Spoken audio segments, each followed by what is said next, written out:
Here we have the 2024 Ram Rampage, and today I'm going to show you all of its pros and cons, testing it on the sand, on the racetrack to see what times it gets, how it fares against a Maverick, how its electronic assistance works, etc. As an initial rating, I'm going to give it a 9.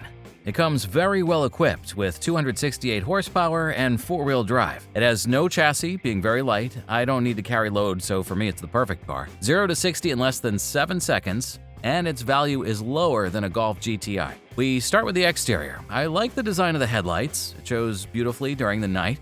It has a low roof like a hot rod. The rear lights have the American flag and even the little stars. I really like this detail.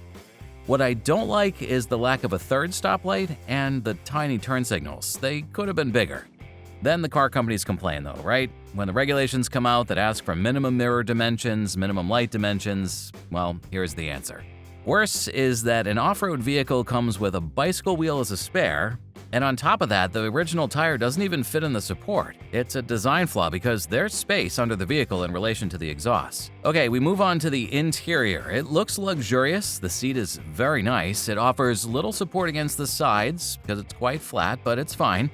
The steering wheel is very nice. I personally love that the center is square and small.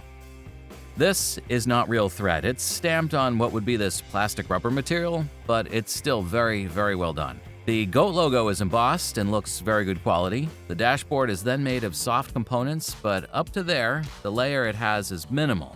If we press it, it almost doesn't compress. Then we go to the dashboard, which is a screen. It's somewhat small, but the size is fine, it's acceptable. What does bother me is that the screen does not have a good design. At first glance, you say, wow, this is nice. It shows a lot of information, tire pressure for example, but when you do that, the gauges on the sides get smaller, and honestly, it ends up being a menu that can't be used permanently. It's only for a quick look and then you have to take it out, leaving only the classic speed and RPM screen. There's no way to see the tires in the center, as I'm showing you now that I created with Photoshop. Well, you can't. Really bad. The same thing happens with all the other data, for example, the temperatures. Starting with the fact that the text is really small, and on top of that, it's written in gray letters. That's black background and gray letters. Who would think of that, right? Here, it's not very noticeable because the phone's camera corrects the contrast automatically, but at night, it's barely visible. Those who did this have no criteria. The text can't be enlarged either. And look at the open door icon that I have now, for example, on the driver's door. It's a tiny line. Imagine seeing it from here. Another detail that's seen when you want to see the miles per gallon, it only shows the average of the last 60 miles. You can't see the instant MPG. It puts a leaf in the middle that's useless, and again the same. It makes the indicators smaller. Okay, back to the dashboard with the 2 analog gauges. The temperature bar will lie to us. For example, it'll reach 160 degrees in the middle. One thinks that the temperature has reached it quickly, that the vehicle can now be pushed to 100%, but in reality, it's a lie. It'll stay there until it reaches 195 degrees. The engine oil's cold and the transmission oil's not even worth mentioning. This is really nonsense. Then, we don't have a trip odometer. For that, we'll have to use the buttons and go to that screen. Very poor. I mean, all this space is wasted. For the gears, we're only going to have this letter D. It could show the number next to it, but no. And with a 9-speed transmission, if you want to build up power, you don't know how many times you'll need to click the left paddle. Additionally, when clicking on the paddle, a very annoying message will appear saying that we're in manual mode and will reduce the rev indicator size. This is exactly the information we want to see the most. For God's sakes, who did this? Team of useless people for sure. The space here is totally wasted. Something much better could have been done with the same money, but no. The parking sensors, look how small the drawing is. You have all this space and you use this. And on top of that, you put it at 45 degrees so that the sensors in front, you can't even see the levels. And watch it from this distance. Forget it. Also, it would have to be with the central screen to see the camera and sensors at the same time. Look at all this space. The engine start-stop message appears every time you brake. It's really annoying since I know the engine's running because the truck's moving forward. But let's keep going because the screen is reflected in the rear window and then in the mirror. On completely dark roads, you'll see the screen there disturbing you. The clock is in the center of the screen, and depending on the menu you're in, it shows it and it doesn't show it. God, You don't know what it's like to not have the clock there when you think it's there. Well, all right, let's see. Now we're going to move on to the topic of electronic assistance, for which we have a camera here. Rating of the operation? Sometimes yes, sometimes no, about 50%. Let me explain why. The automatic high beams are a complete failure. For example, here, you pull the stick back and it tells you that the automatic lights were activated and the A indicator comes on. If you push it forward again and pull back again, it turns them on manually. Great. But sometimes the system fails and stops working. And now we can see that I'm on a dark road. I want to turn on the lights with the lever, the A for automatic appears, but the high beams never turn on and the road is totally dark.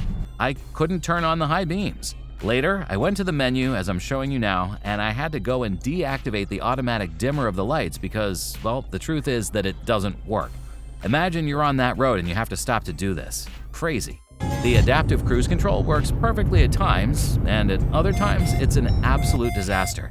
It seems like I'm following the vehicle in front of me hooked on by a rope. It takes a long time to press the brake pedal, which then results in emergency braking. The truth is that it's very dangerous to use because the vehicle behind me has braked sharply on many occasions and almost hit me. The stop and go sometimes pushes the brake and the throttle at the same time. The brakes produce this cracking noise and the vehicle fails to relaunch. If snow sticks to the front radar, the cruise control stops working and it won't even let you use it without the adaptive function. The key has a button to start the engine so it'll be waiting warm for you, but it honks the horn, which can't be deactivated, which makes it ideal for waking up your neighbor early in the morning, although this already happens in this brand. The button on the key that releases the trunk lid and is supposed to fall by itself, well, that doesn't always happen, and when you put your hand to lower it, the handle button does not respond because it remains locked. It's easier to unlock the vehicle and just lower it by hand. There are 1,000 other details, such as the lack of a mute button to silence the stereo, the automatic handbrake that sometimes does come off automatically and sometimes doesn't come off automatically.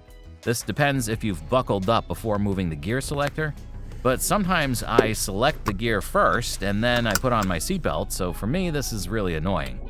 Off-road, it has good ground clearance. I'm really happy with it. You can face several dunes very well. However, no matter how many seconds we press the traction control button, and if it says that absolutely everything is deactivated, it'll continue working, making full use of the truck impossible in the sand where it will continually cut off the gas pedal and limit us.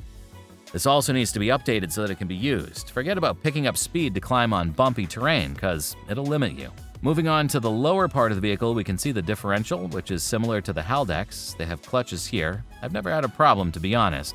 This works very well. It behaved correctly on the beach. But if the temperature rises, it'll disengage. And here we have the half shafts, which, for example, are about 1 inch in diameter and are rusting. Well, I don't know why. The truth is that they should have come painted, but, well, what can you do about it?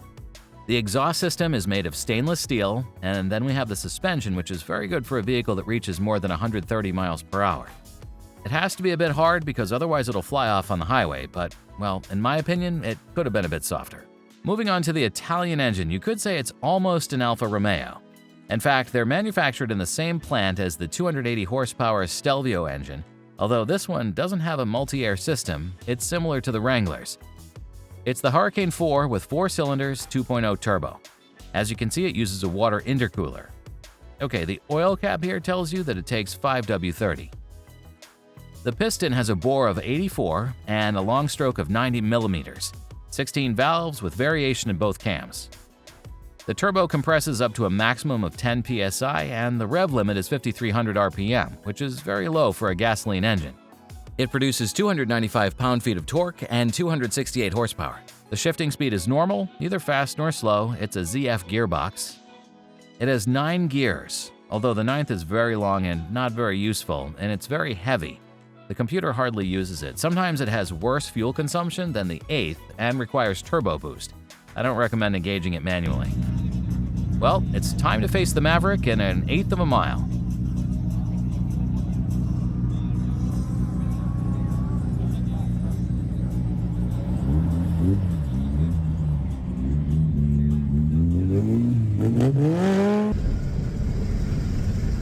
Well, the Maverick has beat us. I suspect it has stage 1.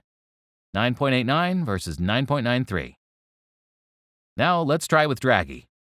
I want to clarify that 4-wheel drive low is not a real low, it's a driving mode. just like Sport. And in fact, it accelerates more in four-wheel drive low than in Sport mode because it locks the rear differential.